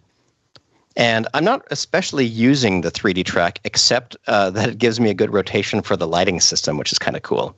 So I was able to track the floor. Let me hide my thing element for a second. So yeah, I was able to get a decent 3D track off of this. So if I wanted to, I could create a real animation path that was respecting the camera. But because the move is so smooth, I decided that I would actually just parent thing to the ground. And what I've got going on with thing is let me turn off all of these other properties of it. So this is the base render coming into it. Oops, I'll turn off my reference solids. I exported a little 44 frame loop of the run cycle. And let me see if I can pop that open in the Element browser. Unless Element's going to crash my computer because I wanted to open it up. I mean, anytime you ask your GPU to do something while you're streaming, while you're blah, blah, blah, it's a risk. It's always fun. I'm going to guess that's a crash right there. I'm going to preempt it by killing the process and restarting. Seth, you're welcome to take stuff back while I restart this. I don't ever do this. I'm reading the comments more, and I'm like, Michael, you usually protect us from it. Yeah, and by the way, let me say to everyone here, and I'm only seeing the comments on our Red Giant channel. Michael is, I think, grabbing comments from everywhere, but both of the Maxon streams, both of the Maxon training team streams, Twitch, and Facebook and Twitter, all of them. But yeah, amazing. I just want to point out. The biggest discussion I think right now is on the Red Giant version of this stream. Yes. And in the future, we're working toward ways that we can unify these chats without amplifying the voices of bots and frustrating things. Well, there are no bots. There's actually just passionate people in the comments right now. But I do the pride. I'm prideful here. I just want to point out, as I did before, someone pointed out like, "Hey, the shadows in the shot." I know. I made a point. We already talked about the shadows in the shot. I would have painted out the shadows in the shot, and also that I'm aware that I am still visible right there. Forgot to paint myself out there, but one day I will. And this, by the way, my whole body was friggin' there right at the end of the shot. Look at that. Well done. That is a fantastic shot. So what I'm hearing is that if you're going to work in visual effects as an actor for the thing, we should lose a little bit of weight. Oh, 100%. Because you've got to stay out of the shot as much as possible. Yeah. And they do make a point of that in one of the featurettes in Netflix, is that they knew that whoever they did hire for it would have to be someone younger and willing to be contorted into the weird positions. It's like if you're when you're a performer for one of the Muppets, it means that you're going to be somewhere weird. Yeah, you're going to be under something weird. You're going to be in a barrel buried in a swamp, so you can bring us Kermit singing on a banjo. If you haven't seen what that situation looks like. Oh, I'm gonna look it up right now while you're on your thing. It's quite amazing. So again, I'm crashing, trying to get into Element, which is what is responsible for creating the hand there. But ultimately, I output an OBJ sequence from my run cycle that I made in Cinema. Here was an interesting experiment that I was doing where I was trying to utilize the some physics but maintain my animation, and I just found this really funny to see. And I wasn't talking to you, Siri, but I don't really know what I'm doing in this case. I know that there are ways that in After Effects that you can utilize like a soft body to get your character to interact with a bit. But here's my animated hand. Let me disable that tag, and you can see my little cycle. But yes, the soft body simulations in Cinema 4D and the rigid body ones actually both have options for making them follow the animation and the simulation at the same time, which is so handy. It's amazing. I keep saying that this episode. It's just the hands are on my brain. I'm sorry. By the way, here's the Henson setup for the shot from the Muppet movie. There's a diving bell under the water where Kermit is sitting, where Jim Henson is huddled up with a monitor inside this diving bell with tanks of oxygen feeding in. Like, it's the most claustrophobic. He's basically in a log, a submarine disguised as a log. Yeah. To film this shot. It's unreal and incredibly stressful to think about. But yeah, Muppets. Incredible. You're going to be somewhere weird. Muppets, baby.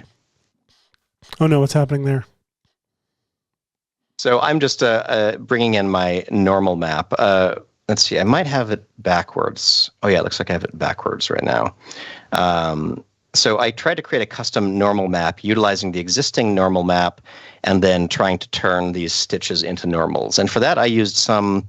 Seth, you had created a normal map in After Effects before with something, and I used an online tool to convert a bump map into a... let's see, let me flip, swap X and Y. No. What do I want to do? I couldn't tell you what I did. I don't remember. Like my stitches are going downward, which is interesting because in the close-ups of the prosthetic hands, not the prosthetic, but the model hands that they would use as stand-in objects, to me it actually looked like the stitch lines were indented as well, which is different. So I guess it's more like a scar left over by stitches as opposed to stitches sticking out in those cases, which is weird. I don't know. But I'm not here for my texture work. I mean, I don't know. I don't know what work I'm here for, but here's this running hand. Can you make that like massaging my head? I feel like we absolutely could make that massaging your head. We have 10 minutes. All right. Let's have it petting a dog. Here's what I would do. Can you make it petting a dog with multiple eyes? Oh, I think that we could figure out something. So let's. So the way you do that is you add. I'm going to use this plane right here, and I'm going to go to my color channel. Actually, in fact, I'm going to disable my color channel and my reflectance and enable the. Let's try luminance channel, and on this material, I'm going to bring in for the luminance channel. Let's see, you just browse through your hard drive. Let's see if we have something here. Let's look here and see if we have... okay, yeah, I'm going to bring in this MP4 file, even though we've sort of advised against, Did you tweet this? Use.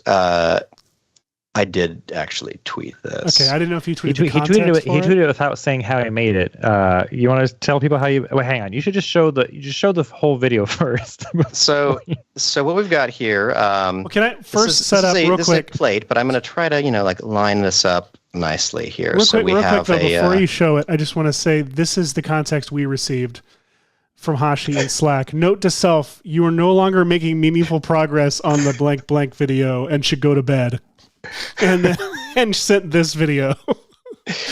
Yeah, one of the fun things about making whenever you create After Effects plugins, one of the difficult things is that you want to get those plugins into the hand of users as soon as you can, but that comes with a caveat of to hand it over to people means that you need documentation, you need examples, and you need to be able to show people how to use said software. And that can be a little bit difficult. So what I'm going to do here, let me see if I can tell this shader to be a little bit more animated. Let's go to its viewport settings and tell this preview to be animated. Here we go. And now, that's a good boy. Oh, the hand looks a little bit spidery, and the dog looks a bit spidery. It's just this is spider adjacent everywhere. I think I could render this as like one of the. It's like those like ASMR videos. I'll just add some like lights, like some light like brushing hair sounds and like nails clacking noise. Oh, God. And someone and just mouth noises. Someone out there needs this.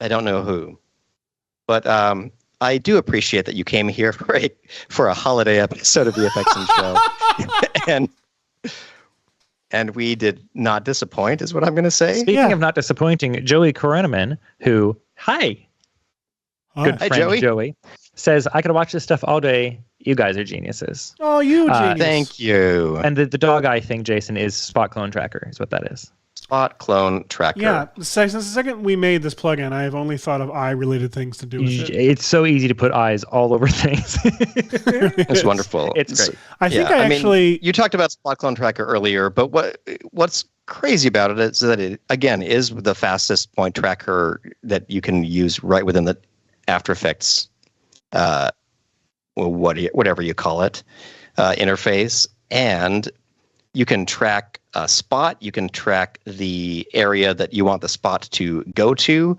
And yeah, that's basically what I was testing out on this probably too late of a night was seeing if I could get that dog to end up another headlight.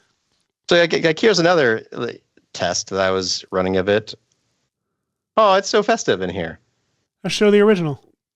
Oh wait, no. So for this car chase, I'm just adding the Spot Clone Tracker effect. That looks so good. To copy over this headlight to here.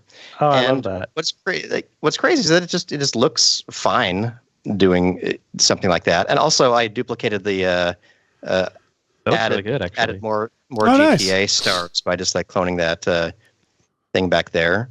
And the interface couldn't be simpler. Basically, it looks like this. Here's the visual interface. You see where you're cloning from to where you're cloning to. And just like Seth showed, right under where the spot is, there's a tracker that you're very familiar with from the After Effects tracker. And you can track all the way through. And then you can also have it track this point all the way through. Or you can use a standard offset or whatever. Or you can even do things like, I did at one point try to make small eyes. Exactly. By like.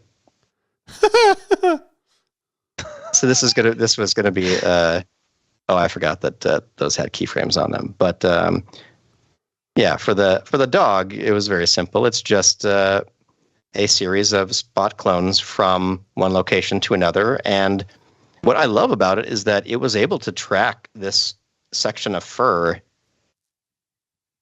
with a tracker and plant that eye on it pretty perfectly, I would say. And that's not a super high contrasty point compared to something that I would try tracking with the After Effects tracker. Oh, totally. And it also blends. There's several different blend modes you can use. It's like emulating the texture and color of the area underneath it. So it's like it takes you 90% of the way that you need it to. Chance of the chat, is this a Maxon plugin? Yes, Spot Clone Tracker is part of the VFX suite, which is part of Red Giant Complete. So if you have Maxon 1 or Red Giant Complete, you've got Spot Clone Tracker. You got it. You do. It's amazing. So yeah, so many. I mean, obviously, Hashi, look at this. Yeah, it is wonderful, and I feel like this whole episode has been a lovely learning journey. I feel like we learned a lot. I learned a lot, and I taught a lot, and you are all welcome. You are welcome. Seth, where do you teach outside of this? Because some people in the chat heard you mention you teach. Yeah. I'm actually not teaching right now. I usually teach at Liar. College in Nashville, University, Lipscomb University that I'll teach at occasionally, but I don't have a class right now, so I've been finishing a movie. But I teach most of the good stuff is on this show with you, Hosh, and in any of the backlog of tutorials that you or I have done, or anybody has done, including you, Michael, on the Red Giant YouTube channel. But yeah, this is a really fun show. Are we here next week? We're here next week. We are here next week. It is, next week is our last show of 2022. Woo!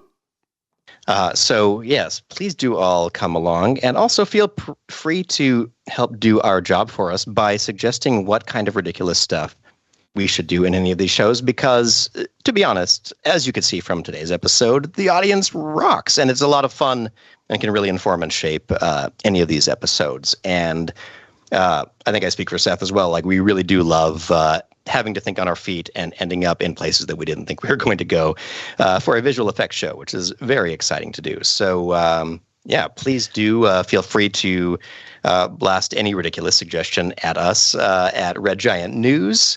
Yeah, come bother us on any of our social medias. We'll answer questions just about whenever, but we'll try to collect up our favorite suggestions and do some ridiculous stuff next week with them. Absolutely. That's all I got. That's all you got. Yeah. Oh, I should mention this week there was yet another release from Axon. New version of Cinema 4D with some bug fixes. New version of Redshift with some new features like multi-scattering, and the tile and brick shader is now native in the new version of Redshift. And Magic Bullet Looks a while ago released full ACES compatibility. Now with Wednesday's release, all of the tools are now taking advantage of that new ACES setting in Magic Bullet Looks. So if you want to make your stuff look better, switch Magic Bullet Looks over to ACES. Even if you just shot regular junky, RGB regular footage, you can actually do a lot more stuff with highlights, recovery, and whatnot when you're pushing the tools around in the ACES mode. So give that a try and see how it looks. Industry standard. Can you show how to make 3D text title animations using Chinaware? I assume you mean Cineware. And yes, we could. But instead of us doing it here on the show in the last 2 minutes, check out last month on the Maxon Training Team YouTube channel. They did a whole series on MoGraph tricks, and some of those episodes were entirely using Cinema 4D Lite. So give that a try. Also, hey. Absolutely. With some very competent teachers. And also, hey, Michael, is your 3D Motion Show presentation from this week all available to watch? Not yet. But it will be, and you'll let us know? It will be shortly on the Maxon Training Team YouTube channel. Yes, possibly. Terrific. Later. You should watch it. Michael always has incredibly great tips to share. And speaking of great tips to share, CC ball action. We love you. Merry Christmas. We'll see you next week. Bye.